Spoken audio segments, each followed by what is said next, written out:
우리가 살아가는 자본주의 세상에서 효율성은 굉장히 중요한 가치입니다. 경제학에서는 이것을 경제적 효율성이라고 하는데, 최소의 비용으로 최대의 효과를 얻는 것을 효율성이라고 하지요. 프랑스의 철학자이며 현대 신학자인 자크 엘룰은 삶을 지배하는 원리가 점점 효율성이 되어가고 있다는 것은 매우 잔인한 일이다라는 그러한 말을 하였습니다. 왜 그렇게 말했을까요? 그것은 효율성만으로 결코 평가할 수 없는 그런 소중한 가치가 있기 때문에 그런 것입니다. 대표적으로 사랑이 그렇습니다. 사랑은 종종 비효율적입니다. 고귀한 사랑, 진실한 사랑, 참된 사랑일수록 비효율적이라는 것이지요. 부모가 자녀를 사랑할 때 효율적으로 사랑한다면 어떻게 될까요? 부모의 마인드가 아주 적은 사랑만으로 자녀에게 투자해서 더 많은 것을 얻으려고 한다면 어떻게 될까요? 부모의 사랑은 효율성으로는 평가할 수 없는 항목이지요. 참된 부모의 사랑은 자녀를 위해서 모든 것을 다 해주고 싶은 마음이 부모의 사랑일 겁니다. 오히려 자기보다 자식이 더 잘 되기를 바라는 마음이 부모의 마음이지요.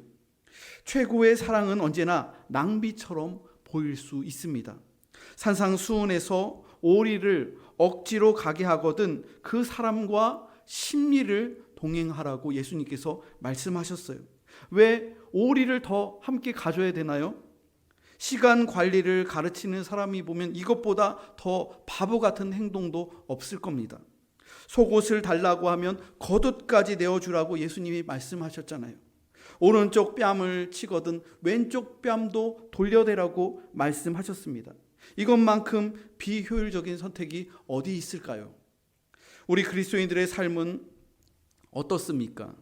주일이면 예배 드리기 위해서 우리 성도들이 깨끗하게 또 옷을 잘 정리하고 그렇게 하고서 예배당에 그렇게 사모하는 마음으로 매 주일마다 이렇게 모이시죠.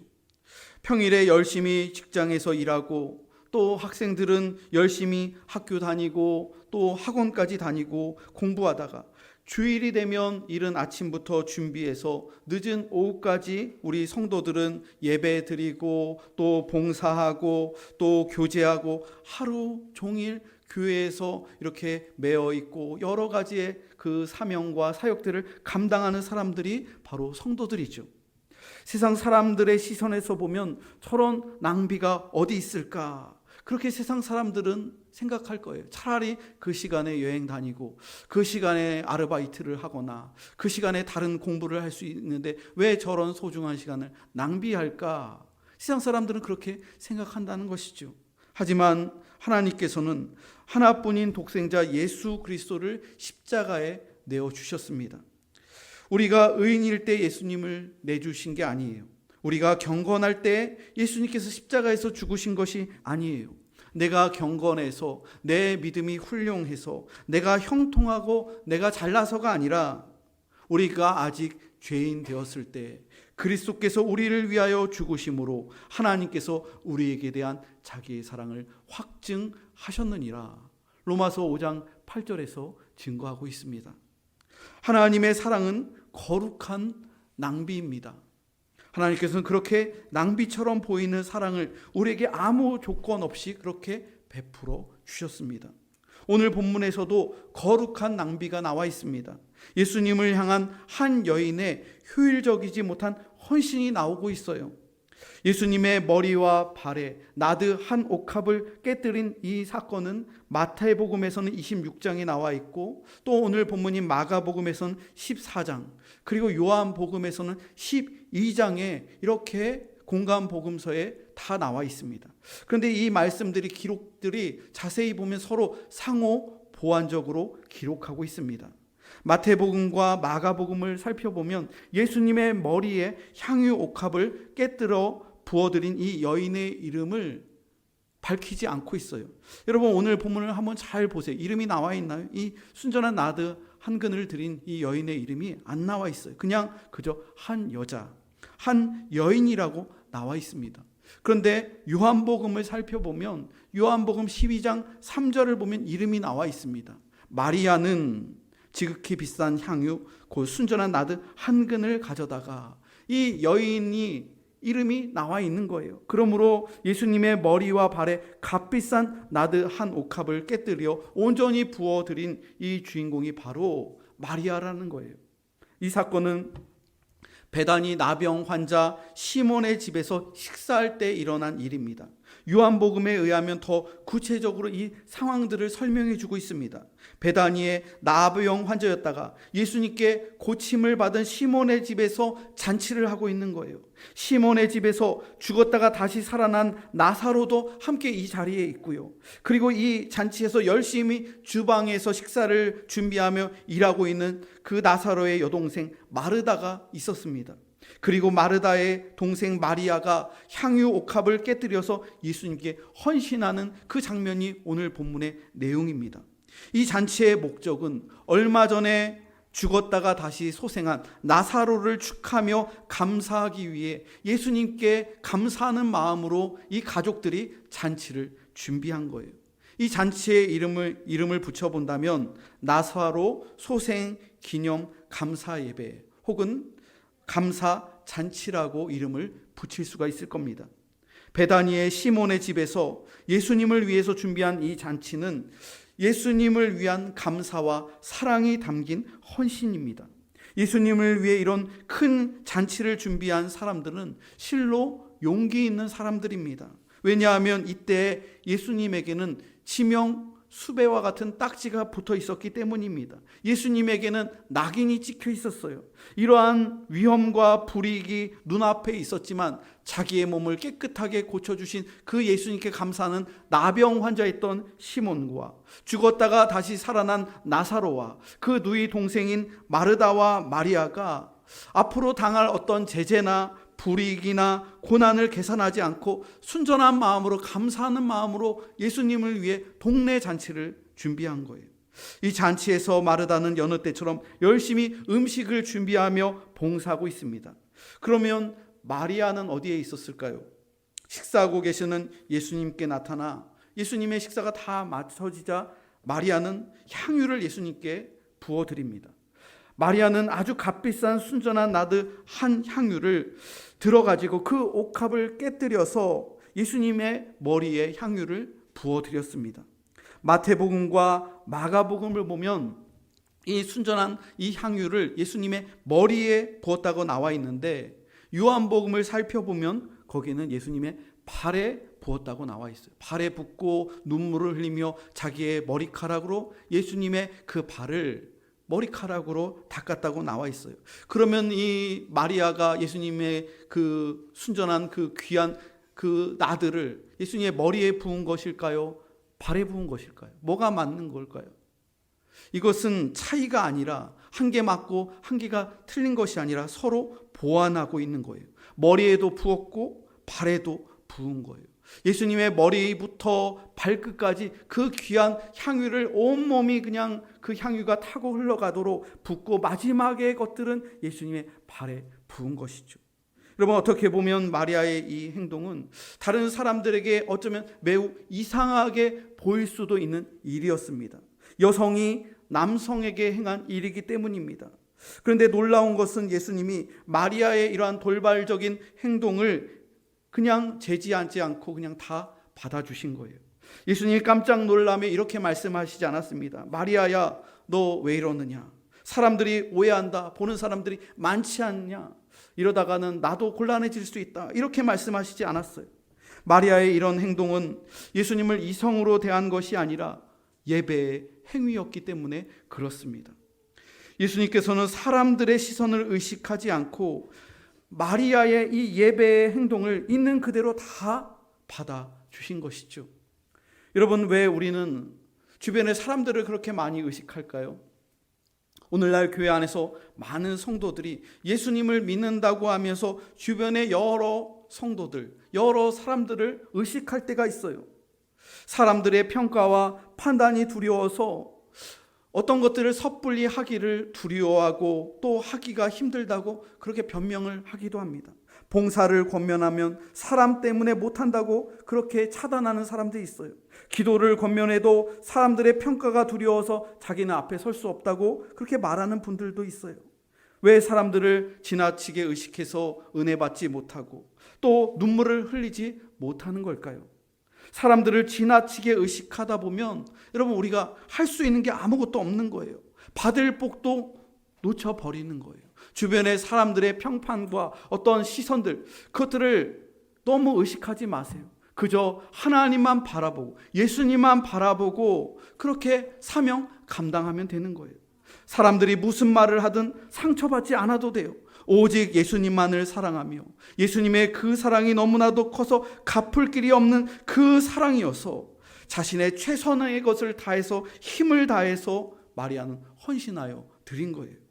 마리아의 행동은 향기로운 예배였습니다. 옥합을 깨뜨린 나드 향유뿐만 아니라 그녀의 마음가짐과 섬김과 그 사랑이 그 값비싼 옥합보다도 그녀의 그 소중한 마음과 그 예배가 더 귀한 것이었어요.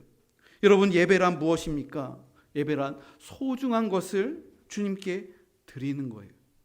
우리 마음에 있는 사랑이라는 가치, 섬김이라는 가치, 우리가 누릴 수 있는 것을 깨뜨려서 주님께 헌신하여 드리는 것이 예배입니다. 이 모습을 지켜본 사람들이 마리아를 비판하기 시작합니다. 수근수근거리는 거죠.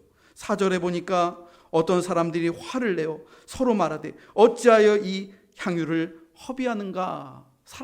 주변의 사람들이 왜 쓸데없는 짓 하냐고, 왜 그 귀한 것을 허비하냐고 그렇게 옆에서 핀잔을 주는 거예요. 여러분, 여기서 어떤 사람들은 누구일까요? 넓게 보면 이 잔치에 있는 대부분의 사람들이 다, 마을 사람들이 다 그러는 거예요. 그리고 그 다음은 좁혀서 보면 예수님의 제자들 역시 똑같은 생각이에요. 제자들은 저 귀한 향유를 비싼 값에 팔아서 가난한 사람들을 도우면 얼마나 많은 사람들을 도울 수 있는데 왜 의미 없이 단번에 왜 저 귀한 것을 허비하는가, 이렇게 책망하는 거예요. 특별히 가룟 유다가 가장 흥분해서 화를 내면서 마리아를 책망합니다. 향유의 값이 300데나리온이라고 하는데 이 부분을 가룟 유다가 그 나드의 가치를 보자마자 알았어요. 여러분, 유다의 은사가 무엇일까요? 유다는 무엇이든지 딱 보면 그게 얼마 정도 가는지 딱 아는 사람이에요. 저 물건을 보면, 저 백을 보면, 저 자동차를 보면, 저 옷을 보면 딱 계산이 나오는 사람이에요. 저 브랜드를 알고 저것의 가치를 정확하게 아는 사람이에요. 여러분, 이 나드에 어떤 가격표가 붙어 있었던 것도 아닌데 유다가 딱 보니까 저거는 300데나리온 이상이 되는 귀한 건데, 한 데나리온은 그 당시에 노동자가 하루 일해서 받는 일당입니다. 그러니까 300데나리온은 거의 1년치의 연봉을 의미하는 거예요. 오늘날로 환산한다면 최소한 2천에서 3천만 원 정도 되는 어마어마한 그 향유라는 것이죠. 여러분, 이것을 이 마리아가 드렸는데 그렇다면 마리아가 부자였을까요? 넉넉해서 이것을 드렸을까요? 그렇지 않다는 거예요. 마리아는 베다니라는 마을에 살았는데 베다니에 사는 사람들은 대부분 가난한 사람들이었어요. 병든 사람들이 모여 사는 동네였어요. 이 향유를 사기 위해서, 예수님께 드리기 위해서 이 마리아가 얼마나 오랜 시간 동안 1년, 아니 2년, 3년 동안 계속 그녀가 그렇게 보관하고 또 열심히 일해서 모은 그러한 소중한 그러한 돈이었을 겁니다. 그렇게 열심히 일하고 모은 정성을 단번에 깨뜨려서 예수님께 드리는 거예요. 유다는 마리아의 행동을 순전한 낭비라고 비판합니다. 그리고 향유를 팔아서 더 많은 사람들을 도와주는 것이 더 효율적이라고 그렇게 판단합니다. 이러한 생각은 유다뿐만이 아니라 그 자리에 있었던 대부분의 사람들의 생각이었습니다. 하지만 여러분, 이것은 유다의 진심이 아니에요.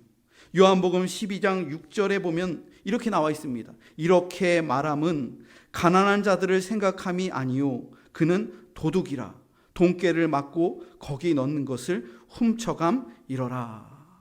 유다는 회귀였습니다. 예수님의 그 제자 공동체에서 재정을 맡고 있는 사람인데 이 마리아가 그 300데나리온을 헌금하면은 유다는 다 계산하고 있는 거예요. 그래서 계산해서 지출을 출납하는 이런 사람인데 나들을 쏟지 않고 헌금을 드렸다면은 어떻게 되는 거예요? 자기의 수입이 증가하는 거예요. 자기 몰래 거기서 빼가는 거죠. 그런데 그렇게 되지 않으니까 유다가 지금 제일 화를 내고 있는 것이죠. 사실 유다의 비판 뒤에는 탐욕이 숨어 있었습니다. 이렇게 마리아를 비판한 유다는 어떻게 될까요?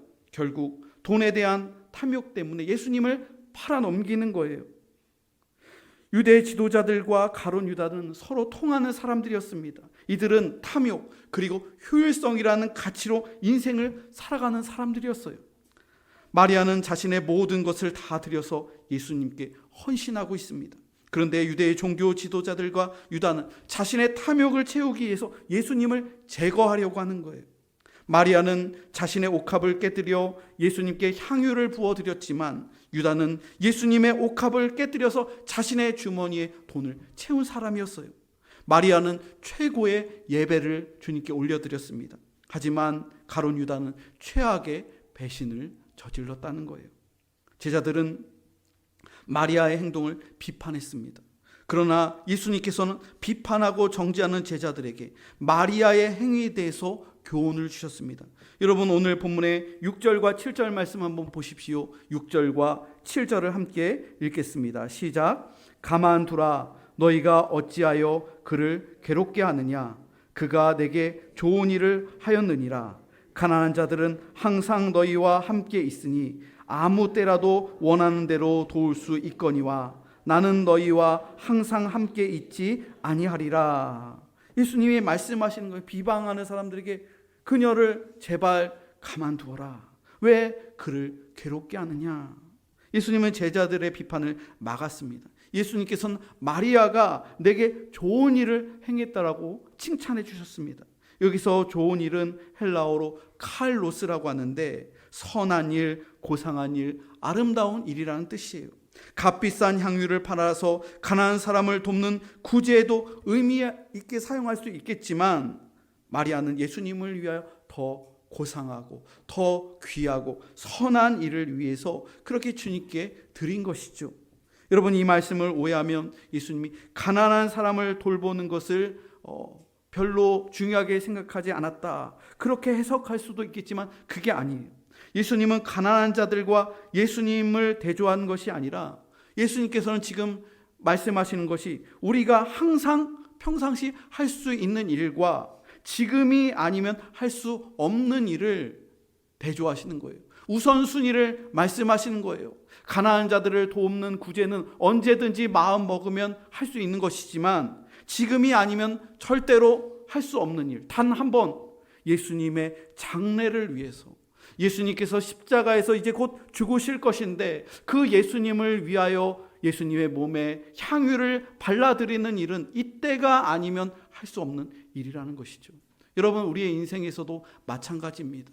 교회에서 우리가 신앙생활하고 또 인생을 살아갈 때 항상 할 수 있는 일들이 있어요. 언제든지 마음 먹으면 할 수 있는 일이 있지만 지금이 아니면 이 시간이 아니면 할 수 없는 중요한 일이 있다는 거예요. 그것을 잘 분별해서 더 중요한 가치, 우선순위를 정해서 그렇게 해야 한다는 것이죠.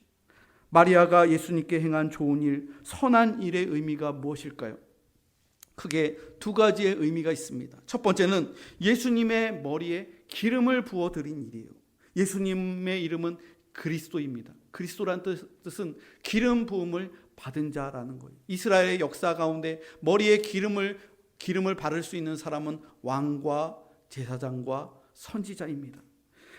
마리아는 예수님께 왕으로 그렇게 고백하며 또 예수님은 나의 제사장이시며 예수님께서는 참된 선지자라는 그런 믿음을 가지고 예수님의 머리부터 발끝까지 그 귀한 나들을 부어 드린 것이죠. 그러므로 마리아가 예수님께 부어드린 이 행위는 예배의 행위며 예수님을 왕이시며 제사장이시며 선지자라고 고백한 믿음의 예배였음을 여러분 기억하시기 바랍니다. 두 번째로 마리아가 행한 좋은 일의 의미는 예수님의 장례를 미리 준비한 선한 행위였다는 거예요. 예수님께서는 십자가에 못 박히시고 돌아가신 후에 장례를 치를 때에도 그 시신에 기름을 바를 여유가 없었어요. 예수님의 몸을 제대로 씻겨드릴 그러한 시간조차 없었다는 거예요. 곧 안식일이 시작되기 때문에 예수님께서 십자가에서 처형을 당했기 때문에 그런 정상적인 절차를 통해서 예수님의 시신을 깨끗하게 정비해드리고 씻겨드리고 기름을 바를 수조차 없었다는 거예요. 그래서 예수님께서는 마리아가 내 장례를 미리 준비하신 것이라고 해석하신 것입니다. 마리아가 예수님께서 곧 있으면 십자가에서 죽을 것을 미리 예측하고 장례를 준비한 걸까요? 그렇지 않아요. 예수님께서 그렇게 말씀해 주신 거예요. 그렇게 이 사건을 예수님께서 미리 해석해 주신 거예요. 여러분, 역사도 실제 일어난 사건만을 가리켜 역사라고 말하지 않습니다. 실제 일어난 사건에 대한 의미, 그것에 해석이 붙는 것이 역사이죠. 그러므로 역사를 해석할 때 어떻게 해석하느냐에 따라서, 관점에 따라서 역사가 보는 눈이 다르게 보인다는 것이죠. 여러분, 그러므로 그리스도인들은 예수님처럼 해석을 잘 해야 합니다. 그리스도 안에 있고 성령 안에 있는 사람들은 자신에게 일어난 모든 일들을 하나님의 관점으로, 믿음의 관점으로, 성경적인 관점으로 그 일들을 해석해야 합니다. 그러면 정말로 우리의 인생이 의미 있는 인생이 되고, 그리고 하나님께 축복받는 인생으로 그렇게 나아가는 것이죠. 하지만 항상 남 탓하고 항상 상황 탓하고 그러면 부정적인 사람이 된다는 거예요. 그래서 여러분, 해석이 중요한 거예요. 예수님께서는 이 향유를 붓는 사건을 가리켜 내 장례를 준비했다, 그렇게 미리 말씀해 주신 거예요. 얼마나 멋진 해석입니까? 마리아도 예수님의 그 해석을 듣고 그때 당시에는 자기가 그냥 예수님을 사랑하는 마음으로 무엇을 예수님께 해드릴 수 있을까 하는 마음으로 해드렸는데, 지나고 나니 예수님께서 십자가에서 죽으시고 그 돌무덤 가운데서 눈물을 흘릴 때, 그때 그 예수님께서 하신 말씀이 그거였구나. 지나고 나서 마리아가 깨닫게 되는 것이죠. 예수님께서는 마리아의 소중한 사랑과 헌신을 칭찬하시며 이렇게 축복해 주셨습니다. 한번 9절 말씀을 볼까요? 9절을 함께 읽겠습니다. 시작. 내가 진실로 너에게 이르노니 온 천하에 어디서든지 복음이 전파되는 곳에는 이 여자가 행한 일도 말하여 그를 기억하리라 하시니라. 여러분, 예수님께 이런 큰 축복을 받으려면 우리가 어떻게 해야 할까요?